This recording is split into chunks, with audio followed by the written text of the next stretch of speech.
Vatanen is also trying and flies into the lead. McRae is second.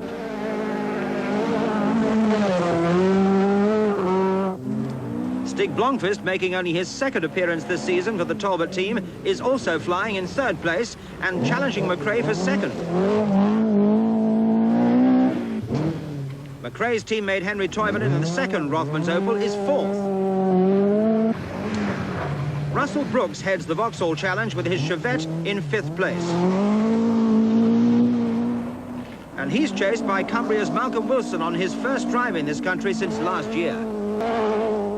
The second Vauxhall Chevette is being driven by Terry Cabey, who makes a good start, but the Scottish forests are treacherous and slippery after heavy rainstorms.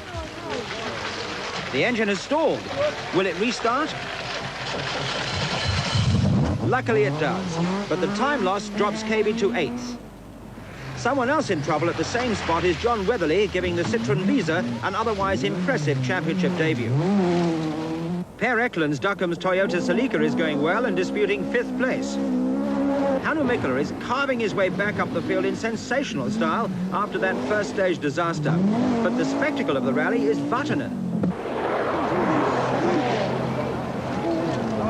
I just left my brake a little bit too late, and I had some previous corners I had brake too early, and now I left it a little bit too late, and you'll see the results.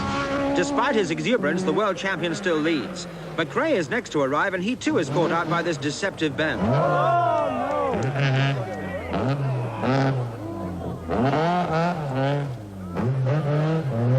Despite losing valuable time, he still holds third place and acknowledges his mistake with a wave. Stig Blomqvist scrabbles round in second place, while Henry Toivonen spots the telltale skid marks and corners safely. On the run into Aviemore, Vatanen's advantage has been cut to only a few seconds. A very much in-form Blomqvist heads the chase. He's followed by Scotsman McRae, determined to win his home event. Toivonen is fourth and having to give best to his Rothmans teammate. Russell Brooks always goes well in Scotland. He won the event in 1976, and his determined driving in the Vauxhall Chevette is keeping him well up with the leaders, and he approaches Aviemore in 5th place.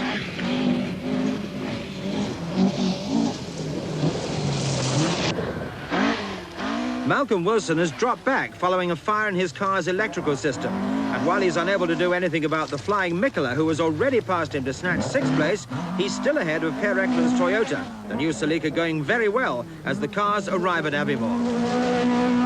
We had no problems throughout the night. We were leading by nearly a minute this morning.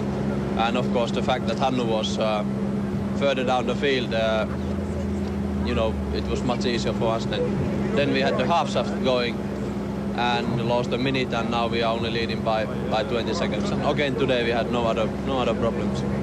Who's chasing you now then, Harry? Stig Blomqvist is chasing very well indeed. He's done very well. He's the most serious one. Do you know how far behind Vatanen you are? Yeah, I think it's about 40 seconds now again. Well, why has it dropped back? Why have you dropped back a little? Yeah, the last stage here, it's only the first car who can go through there, and then the road is so rough. What disadvantage is it running behind the leaders on these rough stages, Jimmy? I think every car that goes through, obviously the first car through has the benefit of the clear stage. Every car after that, especially the stages around this area, I would say every car you'll lose 10 seconds just with the rocks that's thrown over the track. On Monday morning, Vatanen leads the field through the northern forests, hotly pursued by Blomqvist. McRae is catching Blomqvist. Toivonen is still fourth. Brooks is delayed when the Chevette's front suspension hits a rock, and he's about to become the next victim of the Audi Quattro, driven by an aggressive Mikkola. Wilson holds 7th place as he tries to catch Brooks, but he is also under pressure from Cabey. Ken Wood loses a few seconds in his Triumph TR7 V8. Vatanen's lead has been reduced to just 3 seconds after a spin, but in Monorty Forest, his fantastic drive is about to end.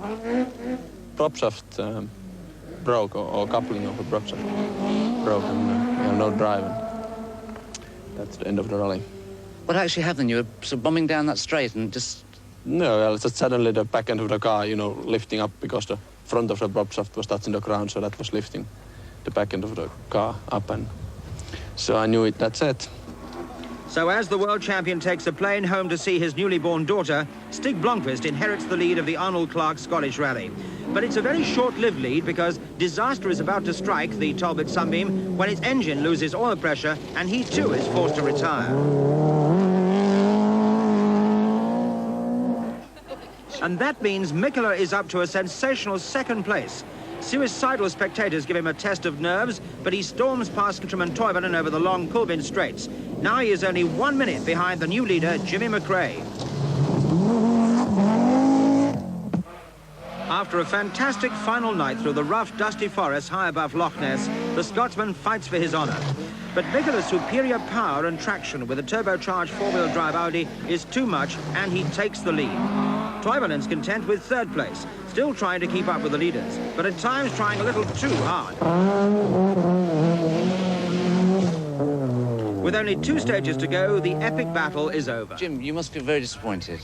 Yes, quite a bit disappointed. It's really, it's like batting your head against a brick wall trying to beat the four-wheel drive Quattro. We tried and, we failed, so we're settled for second now. Although McRae has settled for second, Mikkola cannot afford to let up over the final special stages to the north of Glasgow. The sad Scot, with regular co-driver Ian Grindrod, is yet again second on his home rally. Henry Toivonen and Fred Gallagher finished third. Russell Brooks finishes fourth in the Vauxhall Chevette. Malcolm Wilson in 5th place makes a successful return to British rallying just 1 month before his marriage. Terry Cabey, the other young British hopeful, is 6th in the 2nd Vauxhall Chevette. While Per Eklund gives the new Toyota Celica its first rally result in 7th place. But the heroes are Hannu Mikkola and Arnie Hertz. From last place, they charge back to return to Glasgow as winners. It's the 4th time they've won the Scottish, but this time they did it the hard way.